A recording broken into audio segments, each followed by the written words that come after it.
Hello and welcome to In the Kitchen with Matt. I am your host, Matt Taylor.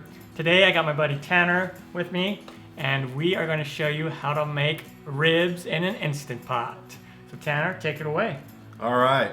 Instant Pots are basically just a more modern pressure cooker.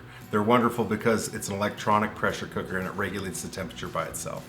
So instead of like the old-fashioned ones where you'd have to adjust the temperature constantly, this one's a lot safer so you don't have explosions in the kitchen, which is a lot better, I would think. Yeah, definitely. Explosions in the kitchen are bad. They are bad. So basically what it does, people have said, well, what's the difference between an Instant Pot and a crock pot? Well, it's a pressure cooker. And what it does is it makes 1 atmosphere more than we're at right now, which raises the boiling point from 212 degrees, raises it to about 249 degrees, which means the food can cook at a higher temperature and a chemical reaction starts. And it cooks a lot faster, 2 to 3 times faster actually. Awesome. So what we're going to do is we're going to show you how to make some awesome ribs, super easy to do in the Instant Pot. And before we move on, make sure to subscribe to my channel and hit that notification bell so you won't miss out on any of my new videos. Let's get started. So what we're going to do is we're going to cut open our rib packet here. And you notice we lay down some aluminum foil on the sheet pan here. And why did we do that? So we can season and an easy cleanup so we have a sterile working surface. There we go. What I usually do when I'm picking out ribs is I find ribs that have a nice even marbling and fat layer in them, so you get all that flavor up in there. So what I like to do once I get the ribs open is I take a paper towel and I wipe this excess moisture off the top. Get them good and dry.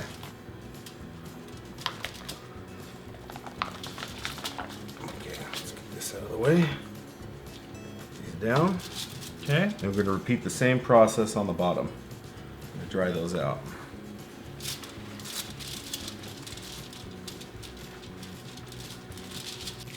Now that we have our ribs dried off, what we have to do is remove this membrane the best we can. Sometimes it's sticky, sometimes it's not. So what I like to do is I like to get it started with the back or the front of a butter knife here and go along the back of the bone just to kind of pry it up and get it started. If we don't remove this membrane, or at least give it an attempt, this part after it's cooked can become chewy and it's not very desirable. But if you do have to leave it on, which in some cases you do, because it doesn't come off that easy, it's just fine. You can eat it like any part of the rib.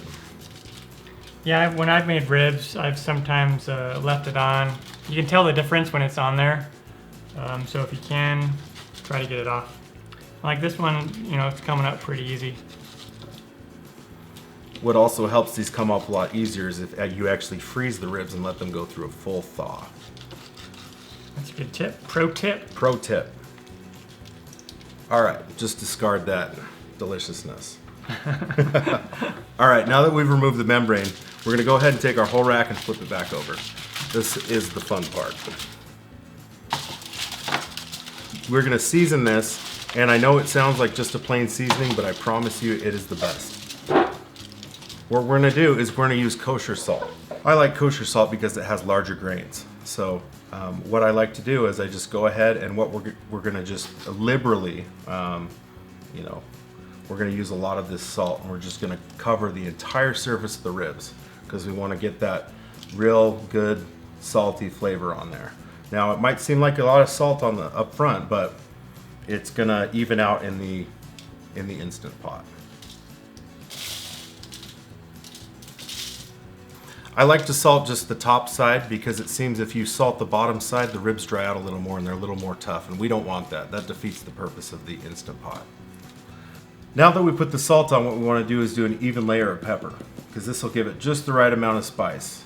And it's a very simple seasoning for the ribs, but that's all we need. Now that we've seasoned our ribs, what we're going to do is we're going to go ahead and roll this sucker up and get it in an Instant Pot. So what we want to do is get our Instant Pot ready now. Could you give me a hand with that, Matt? Yeah, so we'll just...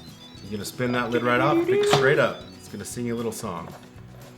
All right, what we want to do too is with our Instant Pots, usually a trivet comes with that. And it's this little tray looking thing that comes with your Instant Pot. So make sure that's in the bottom of that. The next thing we're going to do is get ready for our steam. So just a cup of plain water, if you dump that in there, Matt. Cup of water. Cup of water. And then we're going to take liquid smoke and we're going to put 6 to 7 drops in there. 6 to 7 drops. 6 to 7 drops. No more, no less. 2, 3, 4, 5, 6, 7, 8, 9. How many? Perfect. That is just perfect. That was probably like 9. That was 100. It's going to be wonderful, I promise. So we're going to take our ribs and we're going to roll them up. They roll a lot better if you put the bones on the inside, the bottom where we just pulled the membrane off.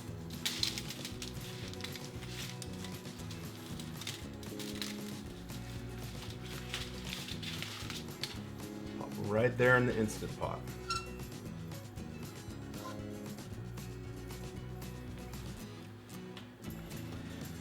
Now that we've rolled up our ribs and placed them inside the Instant Pot, we're going to seal the lid. There we go.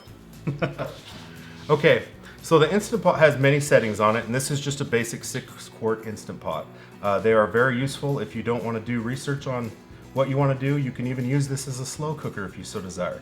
But when you get a little more advanced, what I like to do is use manual. So for the ribs, we're going to go 23 minutes. Now if you want more chewy ribs, you can set it more like closer to 16, but the more fall off the bone, the more delicious to me, and you can go up to 25 minutes. So let's go ahead and set it on manual, and we're going to go for 23 minutes. And once we have the 23 in there, we're just going to sit back and let it do its automatic turn on and start. Just going to go ahead and lay down a fresh sheet of our Reynolds wrap here.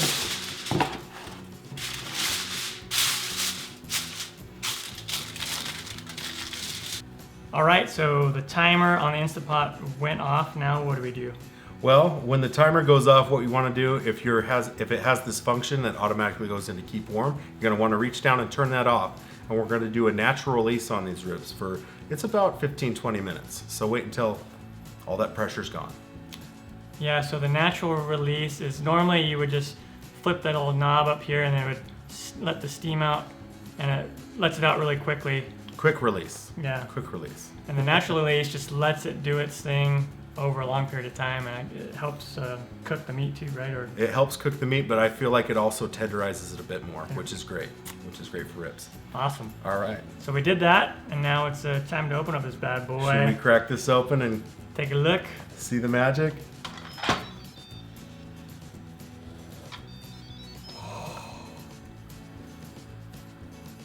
Boy.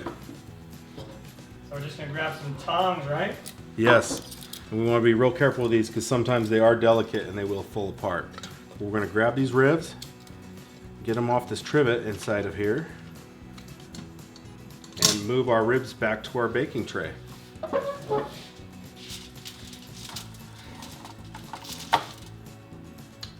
All right, what we're going to do next is we're going to go ahead and brush these down with some barbecue sauce. What I like to do is use my favorite barbecue sauce. I enjoy Sweet Baby Ray's, but Matt has a lot better barbecue sauce. How can we find that, Matt? Click that I button and you'll find a link to my barbecue sauce, homemade barbecue sauce. All right. Don't be shy with the barbecue now. This is some good stuff. What we're going to do is we're going to get our barbecue sauce on there. We're going to lather it up real good with the brush. And while we were letting the Instant Pot do natural release, we went ahead and preset our oven to 450 degrees to preheat, so it would be ready when we get these basted up, so we can just pop those right in there. We're going to go ahead and pop these in the oven for about 13 to 15 minutes. Go ahead and watch it because you want to get that good hard crust glaze out of your barbecue sauce. And then when they come out of the oven, they'll look something like this. Now these are piping hot, so we're gonna let them sit and cool a bit before we dive into them.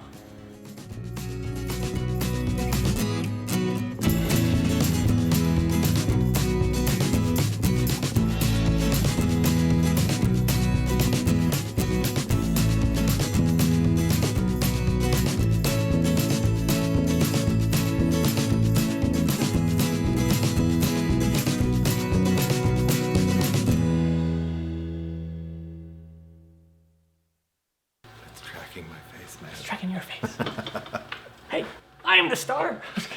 Track my face, camera. Okay. All right, we are rolling. We'll just look at the camera and Awesome. not the thing, but the actual The lens, yeah. Hello and welcome. I am Matt Taylor, and this is my that's my other channel intro.